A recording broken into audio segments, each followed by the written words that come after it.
కోటంరెడ్డి శ్రీధర్ రెడ్డి గారు. ధన్యవాదాలు అధ్యక్ష. అధ్యక్ష, కేంద్రం ఇచ్చిన నిధులు పక్కదారి పట్టాయి, జగమెరిగిన సత్యం. దాంట్లో ఎవరికి కూడా ఎలాంటి అనుమానాలు లేవు. ఇంకా బాధాకరం ఏమిటంటే, దురదృష్టం ఏమిటంటే, కేంద్రం ఇచ్చిన నిధులు కేవలం వాళ్ళు అడిగిన వివరాలు ఇవ్వలేక ఆంధ్ర రాష్ట్ర ప్రభుత్వం ఆ యొక్క కేంద్రం దగ్గర పెండింగ్ ఉన్నాయి. నేను రాష్ట్రం అంతా మాట్లాడటంలా, నెల్లూరు రూరల్ నియోజకవర్గం గురించి ఒక్క సంఘటన చెప్పి ఆనాటి వైఎస్ఆర్ కాంగ్రెస్ పార్టీ ప్రభుత్వ దుర్మార్గాన్ని, ఆనాటి ముఖ్యమంత్రి జగన్మోహన్ రెడ్డి గారి దుర్మార్గాన్ని ఈ సభ ద్వారా ప్రపంచానికి తెలియజేయాలని చెప్పిన నా కోరిక అధ్యక్ష.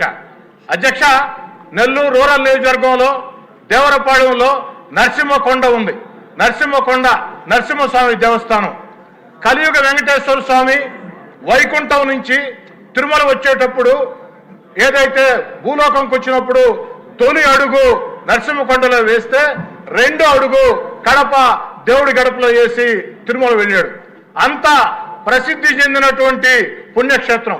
ఆ పుణ్యక్షేత్ర అభివృద్ధికి ఆనాటి ముఖ్యమంత్రి గారు చుట్టూ తిరిగి అభివృద్ధికి నిధులు ఇవ్వకున్నా, నేను నాకున్న వ్యక్తిగత సంబంధాలతో ఆనాటి భారత ఉపరాష్ట్రపతి, ఈనాటి మాజీ ఉపరాష్ట్రపతి వెంకయ్యనాయుడు గారి సహకారంతో వెంకయ్యనాయుడు గారు తన పదవిని ఏదైతే పూర్తయ్యే కాలంలో ఆఖరి లేఖ కేంద్రానికి రాశాడు. ఇది నెల్లూరు జిల్లాలో ఉంది. నెల్లూరు రూరల్ ఎమ్మెల్యే చెప్పేది వాస్తవం. కేంద్ర ప్రభుత్వం నిధులు ఇవ్వాలంటే వెంకయ్యనాయుడు గారి మీద గౌరవంతో ఆనాడు టూరిజం శాఖ మంత్రి కిషన్ రెడ్డి గారు ఏదైతే 50 కోట్ల రూపాయల నిధులు కేంద్రం నేరుగా విడుదల చేసింది. ఇందుకు ఈనాటి మంత్రి సత్యకుమార్ గారే ఒక సాక్ష్యం. అయితే బాధాకరం అధ్యక్ష, ఆ నిధులు విడుదల చేసిన తర్వాత 15 రోజులకి వైఎస్ఆర్ కాంగ్రెస్ పార్టీకి నేను దూరం కావాల్సి వచ్చింది. కానీ వైఎస్ఆర్ కాంగ్రెస్ పార్టీ దూరం జరిగినా ఖచ్చితంగా నరసింహస్వామికి న్యాయం చేస్తారు. దేవుడి మీద నమ్మకం ఉండేవాళ్ళు ఈ పని ఎవరో కూడా ఆపరం భావించా. కానీ ఆనాటి ముఖ్యమంత్రికి ప్రజల మీద నమ్మకం లేదు, దేవుడి మీద నమ్మకం లేదు. దుర్మార్గంగా దాన్ని ఆపేశారు. అనేక సార్లు ఆనాటి ముఖ్యమంత్రి పేషి అధికారులకి, ఎందుకంటే ఆనాటి ముఖ్యమంత్రి పేషి అధికారులు ఫోన్లు చేస్తే ఫోన్లు ఎత్తుకోరు.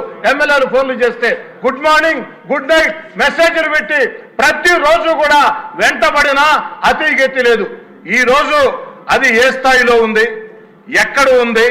ఏదైతే నెల్లూరు రూరల్ నియోజకవర్గంలో ఒక భారతదేశంలోనే విశిష్ట దేవస్థానం దేవరపాడెం నరసింహకొండ దేవస్థానం, కేంద్రం ఇచ్చిన 50 కోట్ల రూపాయల డబ్బులకి రాష్ట్రం డిపిఆర్ ఇచ్చిందా లేదా? దానికి కనీసం ఇప్పటి ఆర్థిక శాఖ మంత్రి గారైనా చర్యలు తీసుకొని న్యాయం చేస్తారా లేదా?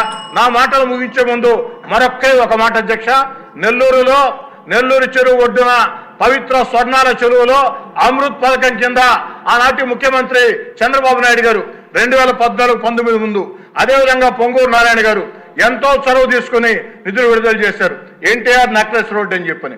కానీ కొంతమేరకు పనులు పూర్తయిన తర్వాత ప్రభుత్వం మారింది, ఆ పనులు ఆగిపోయినాయి. అయినా దాన్ని పూర్తి చేయాలని ఆనాటి ప్రభుత్వం ఎన్టీఆర్ గారి పేరు ఉంటే నిధులు విడుదల చేయదని నేను ఎన్టీఆర్ నెక్లెస్ రోడ్ మరియు గణేష్ ఘాట్ అని ఆనాటి ప్రభుత్వం తృప్తి కోసం అదనంగా పేరు చేకూర్చి అనేక ప్రయత్నాలు చేసిన తర్వాత టెండర్లు పిలిచారు. కాంట్రాక్టర్ టెండర్ వేశాడు. కాంట్రాక్టర్ టెండర్ వేసిన తర్వాత అగ్రిమెంట్ చేసుకున్నాడు. కానీ పనులు ప్రారంభించాల. ఇది ఎంతవరకు న్యాయం? నేను అడిగేది ఒకటే, అమృత్ పథకం రాష్ట్ర ప్రభుత్వం డబ్బు కాదు, కేంద్రం డబ్బు. మ్యాచింగ్ గ్రాంట్ మాత్రమే రాష్ట్ర ప్రభుత్వం. ఏదైతే నరసింహకొండ దేవస్థానం 100% కేంద్రం డబ్బు.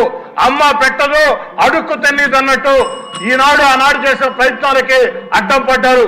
ఈనాడు ఈ యొక్క ప్రభుత్వంలోనైనా ముఖ్యమంత్రి గారిని, ఆర్థిక శాఖ మంత్రి గారిని, పొంగూరు నారాయణ గారిని ప్రత్యేకంగా కోరుతూ ఉన్నా ఆ పనులు మొత్తం కూడా పూర్తి చేయాలని చెప్పని. ఎందుకంటే ఇవన్నీ యువ నాయకుడు నారా లోకేష్ గారు పాదయాత్రతో నెల్లూరు జిల్లాకు విచ్చేస్తే నెల్లూరు నడిబొడ్డున వేలాది మంది సమక్షంలో నారా లోకేష్ గారు నెల్లూరు రూరల్ నియోజకవర్గంలో ప్రజలకు ఇచ్చిన హామీల్లో ఈ 2 హామీలు కూడా ఉన్నాయి అని గుర్తు చేస్తూ వీటిని నెరవేర్చాలని కోరుచూ సెలవు తీసుకుంటూ ఉన్నా.